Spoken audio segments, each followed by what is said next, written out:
ബോബി പ്രകാശ്, സഞ്ജയ് പ്രകാശ്, ബോബി സഞ്ജയ് മലയാളത്തിലെ ഒരുപാട് പ്രതീക്ഷ നൽകുന്ന ഒരു റൈറ്റർ ഡുവോ. 2003 എന്റെ വീട് അപ്പുവിന്റെയും എന്ന സിനിമയാണ് ആദ്യമായിട്ട് ഇവര് സ്ക്രിപ്റ്റ് എഴുതി പുറത്തിറങ്ങുന്നത്. പിന്നീട് 2006 നോട്ട്ബുക്ക്, അന്തകാലത്ത് ടീനേജ് പ്രഗ്നൻസിയുടെ കഥ പറഞ്ഞ സിനിമ. പലരും തൊടാൻ മടിക്കുന്ന സബ്ജക്ട്സ് ബ്യൂട്ടിഫുൾ ആയിട്ട് എഴുതുന്നതാണ് ഇവരുടെ മെയിൻ. കാലത്തിന് മുന്നേ സഞ്ചരിക്കുന്നവർ, ഇല്ലെങ്കിൽ ഇൻ ജനറൽ മലയാളി സമൂഹത്തിന് മുന്നേ സഞ്ചരിക്കുന്നവർ എന്നൊക്കെ പറയും. 2011 ട്രാഫിക്, പിന്നീട് അയാളും ഞാനും തമ്മിൽ. എന്നാൽ ഇവരുടെ ബെസ്റ്റ് വർക്ക് എന്നെ സംബന്ധിച്ചിടത്തോളം ഇറങ്ങുന്നത് 2013 റോഷൻ ആൻഡ്രൂസിന്റെ സംവിധാനത്തിൽ രാജു ഏട്ടൻ നായകനായി എത്തിയ psychological thriller Mumbai police.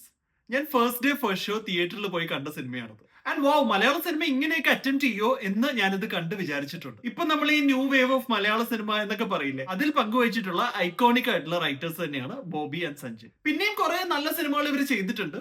How old are you, Uyare, Kaane Kaane, salute എന്നിവ. റീസെന്റ് ടൈംസിൽ ഇവരുടെ പ്രഭാവം ഒന്ന് മങ്ങിയിട്ടുണ്ട്. എന്നാലും ഇവരുടെ ഒരു സ്ട്രോങ് കംബാക്കിന് വേണ്ടി ഞാനും വെയിറ്റിംഗ് ആണ്. അപ്പൊ ഈ ഡുവോയുടെ നിങ്ങളുടെ ഫേവറേറ്റ് സിനിമ ഏതാണ്?